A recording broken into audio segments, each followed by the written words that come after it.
Hi, everyone. I'm so excited to be here, largely because it is chilly outside and I haven't seen anything green in Austin, Texas in several months, so it's wonderful to be someplace a little bit more temperate.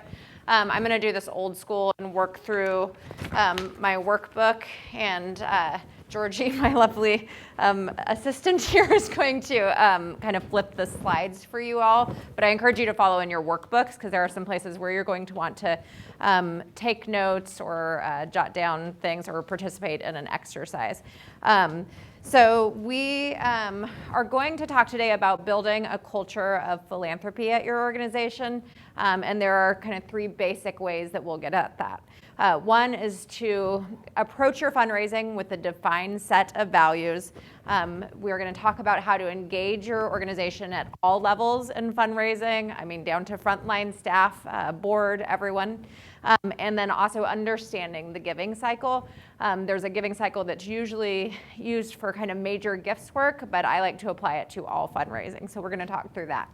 Next page is your donor bill of rights. I'm not going to get into detail on this, but if you're interacting with donors at all, this is just a good list of kind of ethics to guide the work that you're doing with donors. So just have this handy. I like to keep it on the wall in my office. Generally, it's pretty common sense stuff, but it's good for kind of informing your interaction with donors. So for some people, fundraising feels kind of like a necessary evil. For other weirdos like me, it's really fun and exciting. You might be somewhere in the middle. So fundraising matters, of course, for the obvious reasons.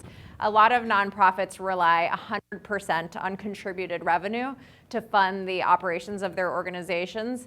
At Emancipet, we're really lucky. We do collect fees for service. We see a really high volume of patients, which makes me want to pause here. Does everyone know what Emancipet is or what we do? So we do two things. I should back up a little. We operate a network of low-cost nonprofit veterinary clinics. We're largely in Texas. We have 6 clinics in Texas, but we also have one a little closer to here in Philadelphia. And then in addition to those clinics, we also run a program called the Emancipet New School. And that was sort of born out of hearing from lots of places where we were doing kind of consulting or coaching. People were asking us to bring an Emancipet to their communities, and we knew we couldn't do that everywhere or as quickly as we would like to.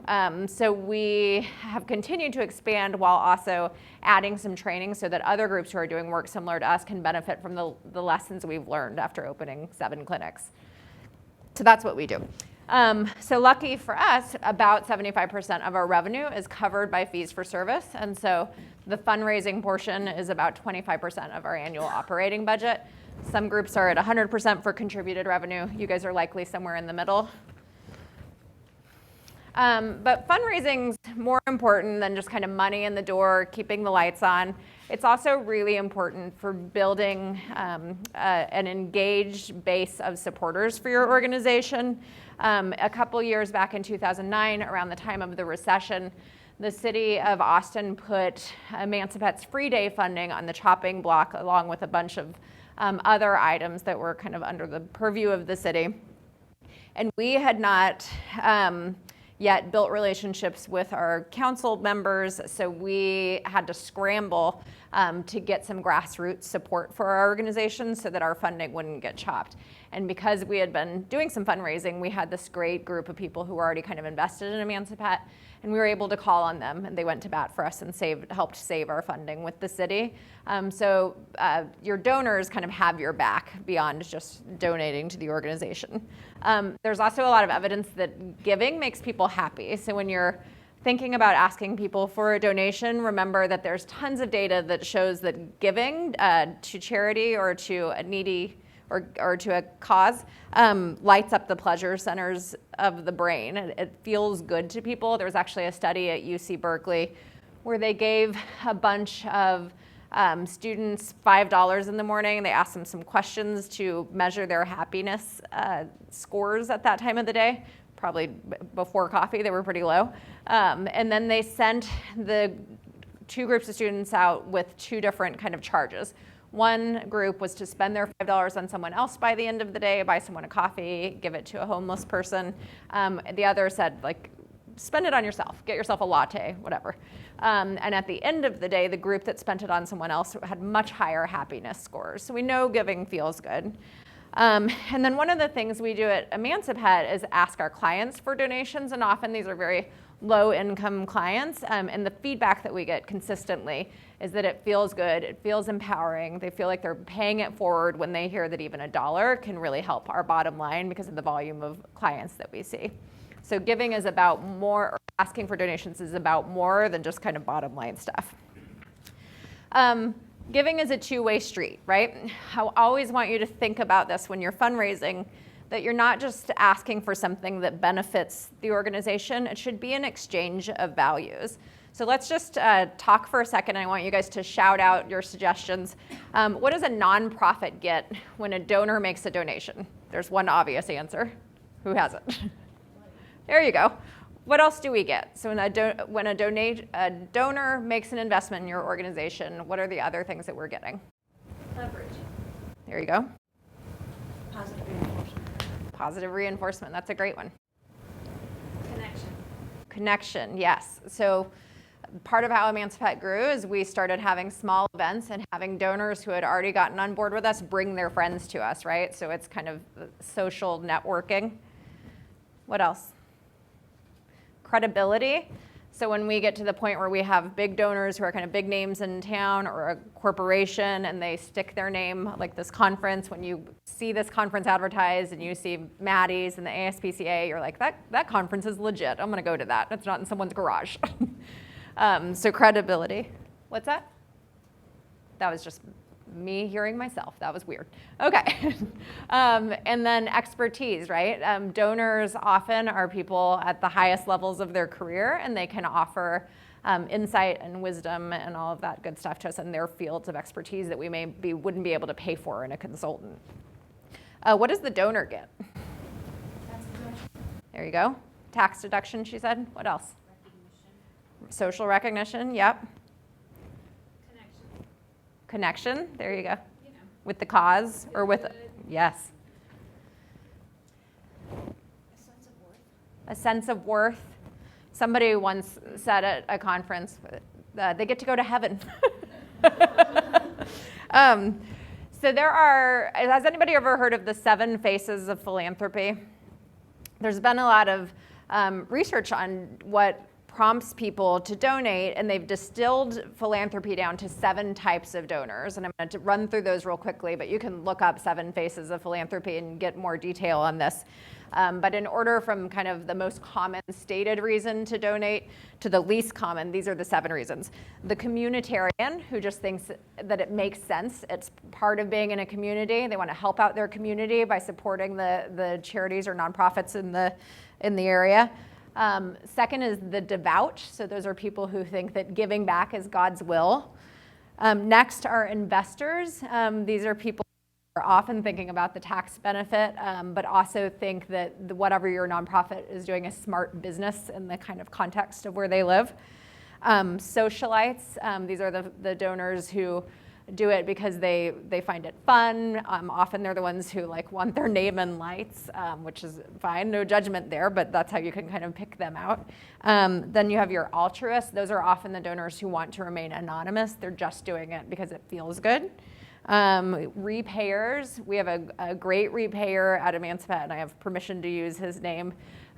He is a volunteer who meets our free day clinic every morning at 4 a.m. Our free day van gets a line before it even arrives, our free day mobile clinic. And we have this great volunteer named Del Goss, who is there every morning setting up cones, checking people in, making sure everyone has water.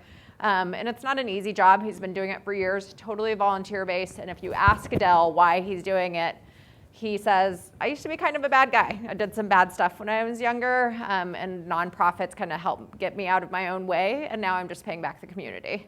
So you'll find those folks. And then dynasts, and those are people who give because it's a family tradition, like the Buffetts, right? If anyone has their number, please pass it to me at the end of the meeting. So when you are crafting giving experiences for your donors, you want to think about how to create a transformation for your donors. This is how you make giving to your organization more sticky is by having it really change them profoundly to give you a gift. There are places that I will look at my credit card statement and realize like, oh, I'm still giving to them. And I'll see like $5 a month is being taken out to this cause. That's because I haven't had a transformative experience with them. I kind of forgot about the donation, but I also forgot about the organization, right? So you want to be kind of at the front of your donors' minds, and you do that by making participating in your organization really transformative. And so I've thought about this a lot, and I tend to see 4 shifts in donors who have experienced something transformational with our organization. So I'm going to walk you through each of those. And it's exciting. I get to tell my favorite story about what a weirdo I am, and because I'm in the Northeast, it's unlikely any of you have heard it. When I tell the story in Texas, people roll their eyes because they've heard it so many times. But one of the shifts we like to see is from isolated to connected in our donors. So when I was interviewing for my job at Emancipate, I had my first interview. It went okay, so it went well enough to have a second interview. I'm at my second interview, and it's going well, but I don't feel like I've got this job. So on a lark, I decided to tell this very weird, true story that kind of illustrates how I've always loved animals, perhaps too much, from when I was a kid. So I lived in Texas. We always have vultures circling overhead because everything is dry and melting. When I was a kid, I would, this went on for like 3 years, I would tie a red bandana to my leg or my arm and kind of stagger around my backyard thinking it would look like blood. And I wanted to look injured. And then eventually I would collapse and wait and pretend to be dead for way too long, hoping that a vulture would land to get a closer look at me or to eat me. But then I was sure we'd make friends. Like it would land and I'd be like, what's up? I'm psych, I'm not really dead, but how are you? What's being a vulture like? Needless to say, my mother watched this from the kitchen window like, oh, so much therapy. This isn't normal. But when I told that story at my interview, and it was a panel interview, immediately everybody in that group was like, oh, that's nothing. Look at the scar I have from chasing a dog that wasn't even homeless. And everybody had these wonderful stories, and I had this instant feeling of connection, like, oh, these are my people. I found a tribe. There are other people in the world who have this like kind of weird preoccupation with animals that goes beyond just like, yeah, I love my dog. Do you know that? You guys probably all had that moment too when you found your way to animal welfare. So that's a great shift to see in donors where they're like, oh, I found my tribe. The next shift I like to see is from helpless to empowered. So a lot of donors will think like, I'm not sure that I have the ability to impact a problem this big. And this is where contextualizing gift amounts is really helpful. So if you can say to a donor, you know, $69 at Emancipate pays for a spay surgery for a dog, and show that a gift at any level, or $15 for a vaccine, whatever the case may be, that makes a donor feel like, oh, even what I can do has some agency, even if they can't give at a really high level. So that's why you want to kind of contextualize your gifts occasionally. The next shift we like to see is from hopeless to optimistic. One of the things that I like to tell people about what Emancipate's done when I'm hearing this, like the problem is too big thing from donors, is that Emancipate in our time has done over 325,000 spay-neuter surgeries, largely in Central Texas. So you can picture like what the landscape of Austin and of our area would be without having done those surgeries. So it's hard to prove a negative, right? But if you can say like, here's the impact we've already had, this is what the likely ripple effects of that would have been, it will really move people to think like, okay, there is a solution, things are getting better. And there's tons of places you can tell that story, the change in spay-neuter rates, unnecessary euthanasia rates dropping, that sort of thing. So there are a lot of places that you can tell the story of like, look, we are making progress. We have a long way to go, but get on board and go there with us, right? And then the last one is the shift from benefactor to partner. The worst thing I could ever imagine a donor saying is, Jill will call me when she needs money. I want my donors to be in an ongoing relationship with me. I want to talk to them 1,000 times in between every ask. And I want them to feel like I value their advice and input into what we're doing. So it's not just that feeling of like, okay, it's the beginning of the annual kickoff of the annual fund. can you give me $1,000 again? It's time for your renewal. Does that make sense? So I want everyone to think about their own giving experiences. I'm going to tell you guys a quick story, and then I want you guys to just kind of to think about when you have given either money or time to an organization, and if you have any experiences similar to or the opposite of this.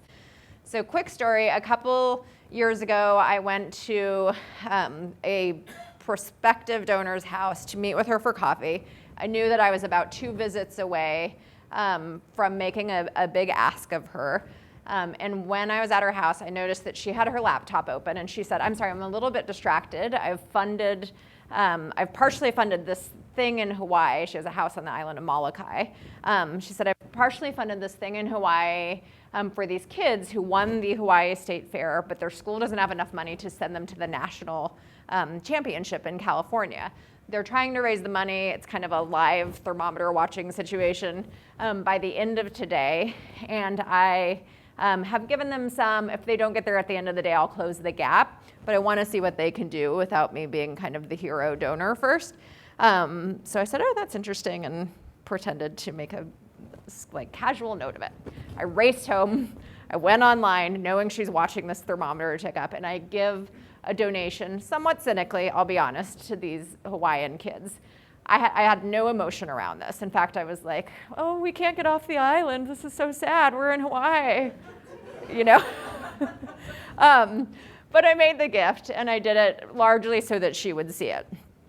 About 2 hours later, I hear my email ping, and I'm like, oh, I bet that's Susan saying, oh, I can't believe you gave to my thing. And I go and I open my email, and it's a video from these kids, and they're like, thank you so much for our gift. We're this close. And I just melt. And then I wind up giving to these kids again and again all along their journey because they stewarded my gifts so well. And I had this transformative shift where I was totally and instantly bought into the journey of these kids. And I encouraged other people. It got out of hand. So that's when you do stewardship well, right? When a donor is like, wow, I really made a difference. It really meant something to someone on the other end. So think about your own giving experiences, and if you've ever given time or treasure to an organization and had a response so powerful that you were like, wow, and really doubled down on your commitment. Or have you ever given something that felt like a sacrifice of time or money and had the organization kind of ignore it, or it just felt like, okay, that was just a drop in the bucket. That didn't really impact anything. And normally I would have you guys scribble on here for a minute, but in the interest of time, I'm just going to see if anyone has a thought or a story they want to tell right away. Go ahead. I chaperoned a band trip to Indianapolis from Fairfax, Virginia, which was a 9-hour bus drive on a double-decker bus with 64 teenagers. Ouch. And there were much hijinks and emergency room trips and, effort for this band to perform. They were invited. And, mom duties, but the band director had every kid that I was responsible for write me a thank you note. Wow. And so I got 30 thank you notes. Did the other 30 die? No, there were other parents involved. And so it got me in the guts. It was so touching. It was really remarkable. Yeah. And it really made me feel like I had had an impact. Makes such a difference. Yeah, it really did. Has anyone, and you don't have to tell a story, but has anyone ever given something and just had it fall flat, like didn't feel like it made a difference? You look like you have a painful story back there. Yeah, for sure. Yeah, people are always sort of say thank you to me for how we thank them, and I'm like, it's just an easy, obvious place to start with being a good development department, right? Like, thank people. And you'll see this later on a slide, but I was at a meeting once, and I apologize, expletive coming, but I'm quoting a donor. I was at another meeting where I was volunteering on a development committee for another nonprofit, and when I said who I was and where I worked, this guy's head popped up and he said, Emancipet, you guys thank the shit out of people. I was like, all right, let's take that as a compliment. So I want to move on to kind of these 3 kind of values that can inform your fundraising. And and make it more effective. And one of the things that I like to remind people is that, especially if you are practicing medicine for owned animals like we are, that you can't, and maybe you shouldn't, rely on kind of the old go-to animal welfare strategies for fundraising. So we all know that it is very effective and very powerful to see a picture of a shivering puppy or a starving kitten, and all of that stuff works, certainly. We at Emancipet, because we are providing care to owned animals in underserved communities, we don't want to villainize the pet owner, right? We want to highlight the human-animal bond, and we want to celebrate it. So our fundraising, as a result of that, is always really positive in nature. And I now have become such a believer in kind of that approach that I kind of preach it to other organizations that could kind of use the levers of suffering and of guilt, right? So that's not my approach. Of course we have to acknowledge that there are problems, but I tend to focus on the solution when I'm writing or crafting an ask. I paint a picture of what could be, and I tell the story of individuals. Right after that, the Boxing Day tsunami many years ago, a study was conducted of 2 email appeals, and one told the story of millions of people who'd been affected, hundreds of thousands of people who'd lost their homes, and the other acknowledged that, but told the story of one guy who had lost his home, and that one, by a large margin, raised more money. People shut down if they think the number is much bigger than something that they could address with their gift. So you want to kind of tell an individual story so that they connect, and also so that it sounds manageable in terms of what they could do to help. So I tend to avoid stories that state the vastness of the problem, or as a focus, that focus on the problem. And I tend to avoid stories that have a bad guy. I really like trying to find a way to tell my stories in animal welfare and to craft my ask so that there is no bad guy, so that it's about a celebration, an elevation of love and the human-animal bond. I also have a rule in my fundraising department that we don't ever send out a piece of correspondence that doesn't have a story. So I wedge it into thank you letters. It's in every e-newsletter. Everything we do highlights a client, even if it's just to say, even if it's not even like a complete story, but it's just like, meet Jane. She visited our clinic today with her cat, Pumpkin. They found out about us through whatever, something just to kind of make it more personal. And I'm going to kind of go past this one quickly, but you guys get the idea. There are always stories, even if you are strictly a spay-neuter clinic, then there is still a story to tell. So there is always a story to tell from your clients about success, even if the story is just like, hey, look at these people. They love it. This lady loves this dog. They visited our clinic, and now her dog's going to remain healthy, right? Okay, this is one of my favorite parts of this, and I hope you guys enjoy it too.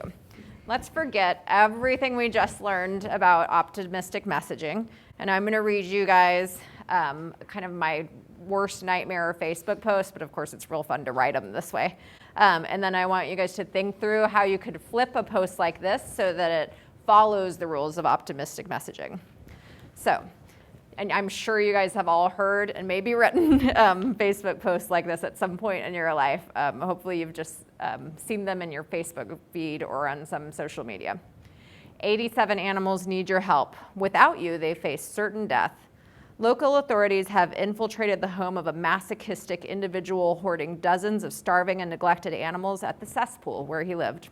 The animals are reported to have massive skin and upper respiratory infections. Many are pregnant and there are multiple litters of sickly, deformed puppies and kittens. They have endured unimaginable suffering, and all of them will need intensive medical care before being released for adoption, where hopefully they will find a better home. Please keep in mind it will take a lot of money to help this many animals. They are doomed without your gift today. And then I would insert a picture of a filthy living space overrun by miserable, skittish, ringwormy cats and dogs.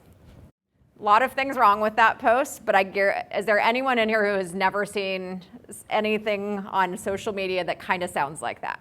We all have, right? Okay, so what are some of the things, and if you want to just look at your packets and pick out a sentence and how we could kind of flip it and tell the opposite story, or not even a sentence, but just in general, what are the opportunities to kind of change this up here? It's a sad, horrible story, right? But there's a way to tell it that's hopeful. Yes, please. When we do the word cases, we usually go more with they survived, we got them, we got their back, we need to have our back. Okay. And we go totally positive. Yeah. That they're safe, we will get them into homes, and we will get them through the medical. Yeah, even when there's not a good story to tell yet, you can just tell the story of what their future will be like, right? Someone else had their hand up. Go ahead.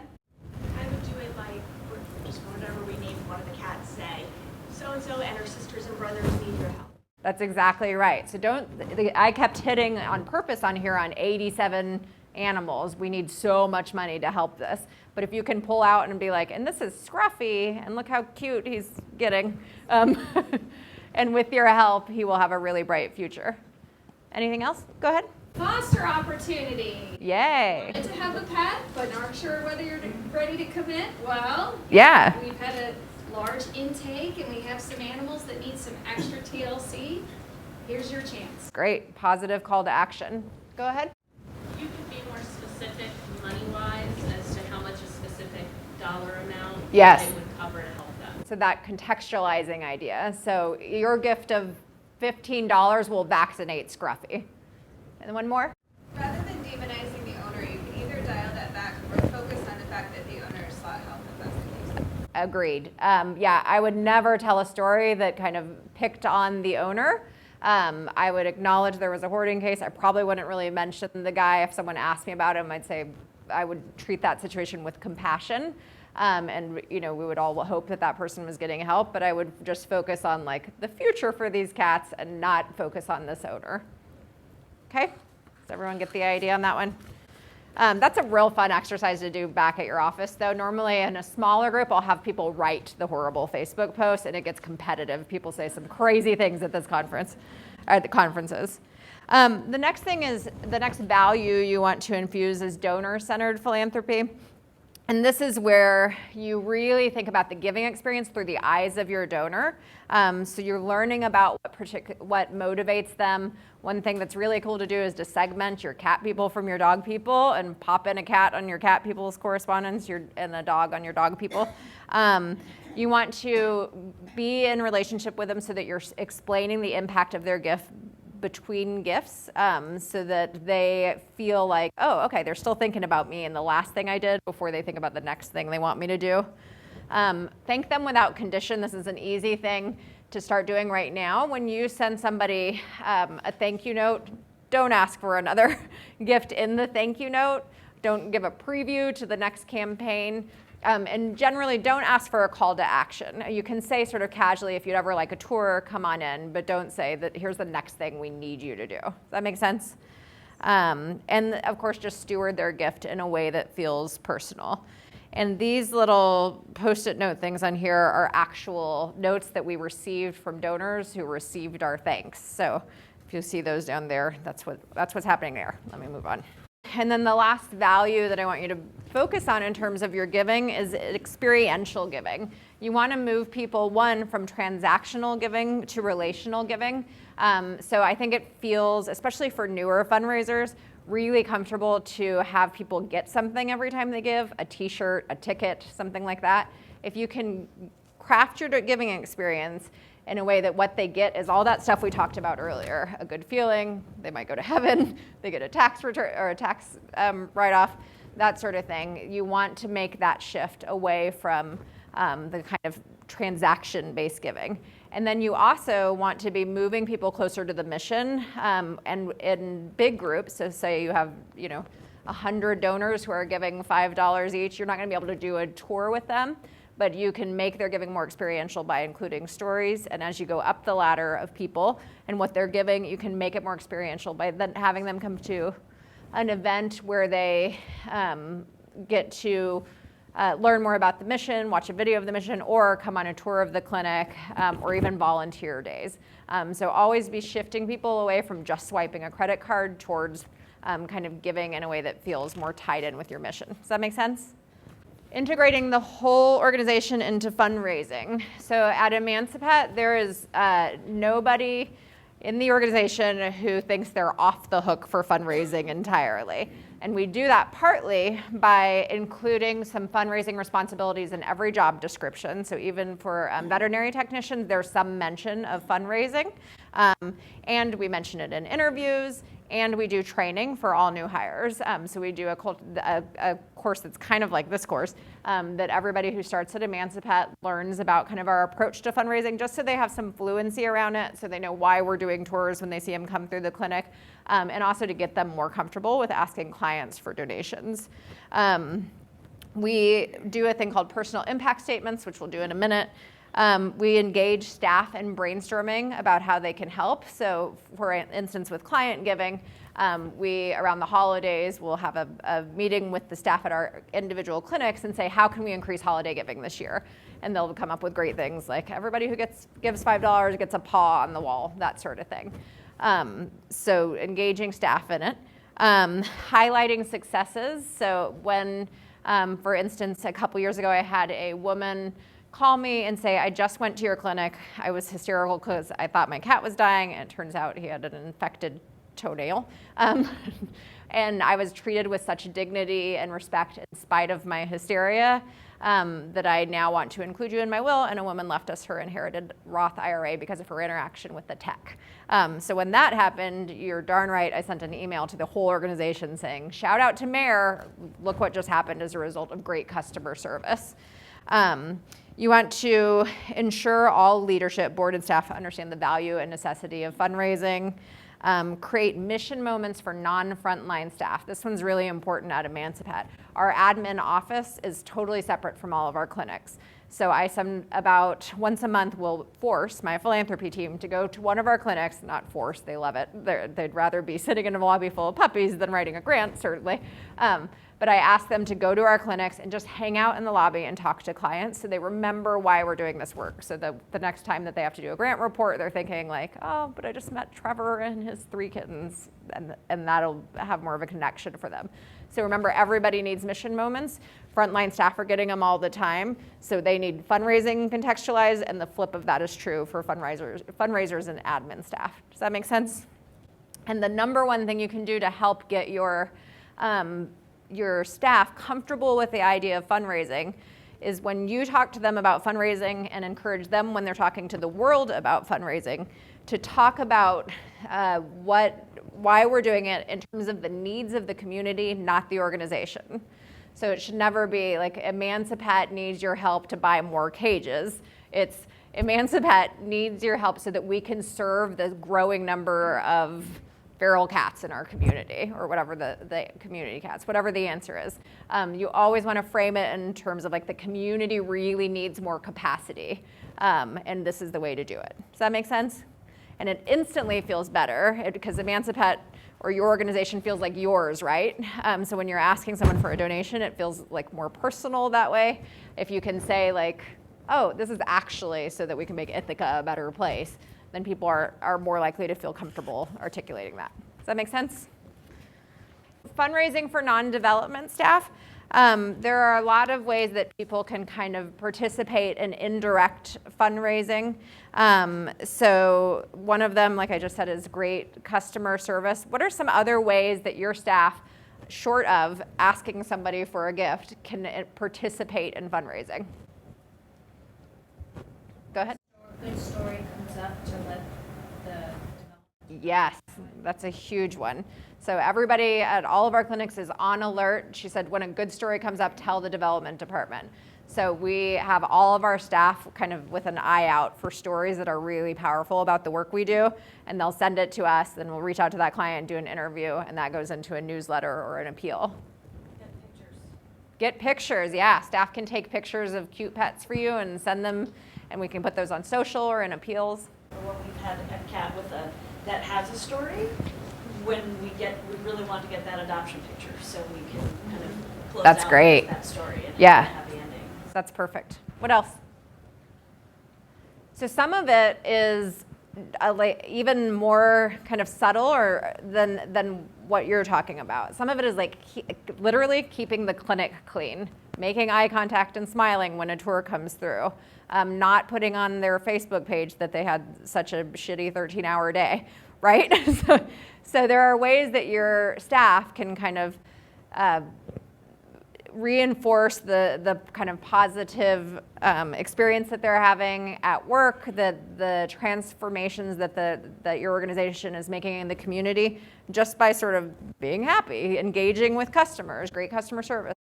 So a couple of years ago, we received kind of out of the blue a significant gift. I think it was about $150,000, and it was from a woman whose name none of us had ever heard. So we looked all through the donor database. She wasn't in there.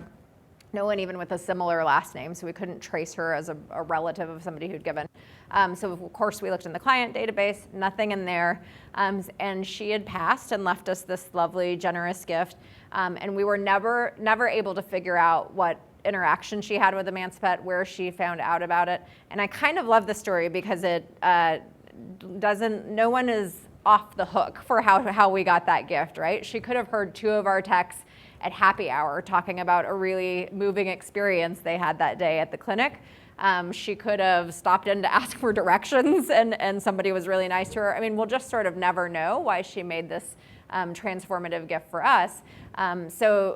Like one of you said, that you're always kind of doing PR for the organization, but you also never know when just treating somebody with some compassion and humanity is going to change their day and kind of change the future of the organization. And it's how we should all behave anyway, right? So I want to talk now about the fundraising cycle, and this cycle is usually applied to major gifts. Have you guys seen this before? A lot of you have probably seen this. And this cycle is kind of common sense for all fundraising, right? So I think some people, when they think of fundraising, just think of like this one button right here that says solicitation, like that's kind of it, right? You're just asking. There's a whole lot more that goes into it than that, and I want to just walk you through those steps, and you should think about how you can apply them in your own fundraising with individuals, but also with big groups of people. So like everybody who gives to the doggy bubble bath, you may not be able to create individual plans for them, but as a group, you can kind of put them through this cycle and have each of the steps of this cycle touch them, right? So first is, and we'll talk about this in terms of major gifts, but if you have questions about how this could be applied to a group of people, then stop me and ask me, and I'll give you my thoughts on that. So if you are looking for donors, you want to start by identifying and qualifying them. About once a year, I have somebody, a vet tech or somebody at Emancipate who's not in fundraising, come to me and say, I've got the answer to all of our problems. I just found out Ellen DeGeneres loves dogs. And I'm like, that's so great. Do you know her? So there's kind of three questions we ask when we're qualifying someone, and those are about linkage, ability, and interest. So do we have a link to them? Do they have the ability to make a significant gift, if that's what we're looking for? And do we know they have interest in our cause? So we know that Ellen has probably got the ability to make a significant gift. We know she has interest, but we don't have linkage, right? So I essentially would be sending a letter to the PO box at the bottom of her website saying, hey, can I have a couple $1 million for our next few clinics? It's unlikely to work. I bet she gets a lot of those letters. So you're looking to qualify people before you kind of consider them as actual prospects. Then you create a plan for them. A lot of times at bigger shops, they will, if they've identified somebody that they have a link to and that has the ability and interest, they'll kind of do some research on that person and figure out like, oh, you know what? They went to Cornell. I have a major gifts officer who went to Cornell, and you kind of pair them up. So when you can, it's great to kind of pair people up in a way that makes sense based on their kind of affinities. Otherwise, you just use whoever is doing your major gifts work, right? But you create a plan. How am I going to approach this person? Who's going to introduce me? Who's going to take us to coffee and make the introduction? Whatever the case may be. And then you go through a cultivation phase. Often this looks like meeting for coffee, bringing them on a tour, 2 or 3, maybe more meetings where you're just kind of getting to know them. And this feels a lot like kind of making a friend, except you're asking some kind of strategic questions to figure out what's meaningful to them, what might motivate them to make a gift later. One of the things that I do with our donors is kind of ask them about their own pets. Most of my life is spent looking at a picture of other people's pets on their cell phones. That's about 90% of my work week. But what I learned from that is kind of what specific pets are meaningful to them. So if I know that I have a donor or a prospective donor who loves bulldogs, then when I'm in the clinic and I see a really cute bulldog, I'll just snap a picture and be like, hey, look at Bruno, he made me think of you. So really personalizing that experience. When the time is right, you do your solicitation, which is your ask, and you always want to ask for the right amount, the right time, the right place, with the right people at the table. So don't ask too early. Sometimes it can take 18 months for somebody to be ready for a major gifts ask. Sometimes on the second date, they'll say, hey, I'm ready to make a big gift. What do you guys need? So you just kind of have to know when the timing is right. And part of how you'll know that is just gut. If you are in this work, you will, if you feel like, this feels like a really bad idea right now, it probably is, right? So just wait until it feels like, I think they're ready. They're ready to make a gift. And you are not, as a fundraiser, hiding the idea that you are moving them towards this point where they're going to be asked to contribute. So they should never be like shocked or surprised, like, I thought we were best friends. They should sort of see it coming and feel really good about it when it does come. The timing should feel right. You, of course, acknowledge the gift. So that's like your receipt, your kind of benefits fulfillment. You put them on the program for your event, whatever you've kind of promised them in association with this gift. But then you move into stewardship and renewal. Well, I acknowledge any gift via receipt within 72 business hours. That's kind of our internal shop policy, is to thank people quickly.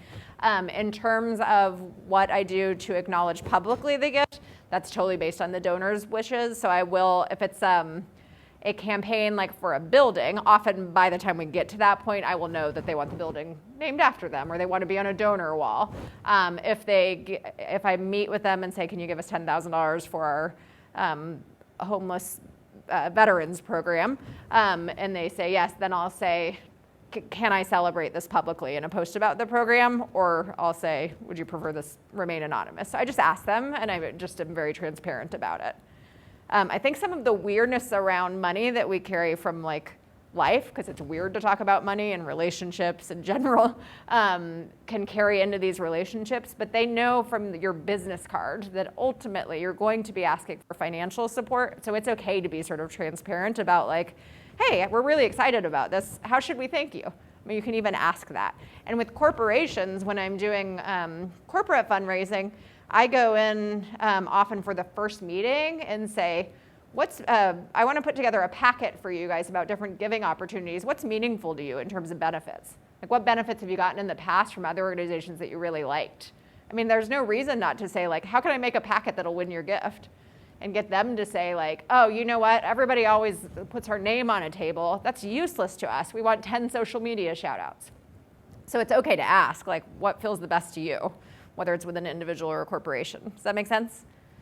So the stewardship and renewal phase is really fun. I really like the stewardship phase. It's where you can get really creative with how you're taking care of donors. One of the best donor gifts I ever gave was actually to our biggest donor at Emancipate, our biggest single donor, and it was the smallest gesture. She has everything she needs in the world. It was really hard to come up with something that would be meaningful to her. I knew that she would experience a plaque or a glass paperweight for her desk as kind of a waste of funds. I also knew that she liked marshmallows. So I found a gourmet marshmallow of the month club and signed her up for that. Another great one is this pup socks thing where you can take a picture of the donor's dog off their Facebook page and slap it on socks. We all know about that because we work in animal welfare. Normal people don't know that that's a thing. So you can, make personalized dog gifts for them. It's like $25 for a pair of those socks, where often you would spend, $500 to design a wall that honors them. So it's a great, cheap, and incredibly personal way to steward a gift and really meaningful to donors. I do that for donor birthdays all the time, and it kills. They love it. And then you go kind of, once you get through stewardship and renewal, you go back into cultivation for whatever your next ask is. So that cycle just kind of goes on repeat with your donors. Does that make sense? I want you guys to each think about the organizations that you work for and why you work there. And I, the first time I was asked this question, said something like, I come from a background in politics. Helping people is really important to me. Emancipet gives me a chance to help both pets and people. That's true. That is one of the things that's meaningful about Emancipet to me. But I was at a workshop once where the facilitator asked us all that question, and everybody said that kind of surface level, emotional, but not too emotional, not uncomfortable to say. And then she said, I don't buy that. I think it's something a little bit deeper than that. So she picked on me because I was trying to be all steely and know-it-all, and said, well, why is that important? And I said, well, I've always wanted to help people, and I think pets are a really important way of making people feel better in the world. Well, why? Well, because I've had pets my whole life, and they were really important at various difficult times during my life. Why? Which one? She keeps asking me this question until I am like a teary mess telling the story of this dog I had as a child named Pepsi. So when I was a kid, here we go. When I was a kid, my parents divorced when I was really young. Growing up in a single parent household, I had an older brother who totally went off the rails. He's good now, but he got into a ton of trouble, started using drugs, and our house was a really turbulent place for a while because of him, and all of my sweet mom's energy was kind of poured into keeping him from wrecking a car or whatever he did on a daily basis. So during that time, one of our dog, I'm old, so back way before spay neuter was normative, got pregnant. I knew she got pregnant because I watched it happening in silence while I was eating dinner one night as a neighbor dog broke into the yard, and I was like, puppies! So when she got sick, sometime later, I was like, what could it be? We should take her to the doctor. She was in labor. She had one puppy. We got to keep the puppy. I named her Pepsi because it was 1986. And that dog became my rock. I mean, she was my anchor through the hardest part of my childhood. She was the thing that made me feel seen in a house where it was easy to feel invisible. And that is why I do this work. I mean, the thought that there are people who had less means than we did, who are going through hard times in their life, and who would be denied, just as a matter of money, the love of a pet. Yikes. The love of a pet is so painful to me, and such an easy problem to solve for, right, if we all work together. So that's why I do my work. And I think if you guys all take whatever your initial statement was, well, I believe that spay neuter is the answer to animal homelessness. Cool. Why do you really do this work? Where did it start? What's your personal impact statement is what we call it. Then you will find it much easier to fundraise, because when you are sitting down with a donor and you tell them that story instead of kind of regurgitating your mission, that's going to connect to something in them that's much more powerful than just kind of a statement about like what works best or what your organizational mission is. And when you guide your board or your frontline staff through that exercise, they'll also get more comfortable because they'll get in touch with like, why are we really doing this work? And if they can get in touch with that personal impact statement, even if they're not ready to share it with a client or with a donor, just kind of having it kind of in their back pocket makes the work more meaningful. It makes it easier to work the long days and to continue to do all the great work that you guys do. So that's all I got. Does anyone have any questions? Okay, thank you all so much for being here. Enjoy your day.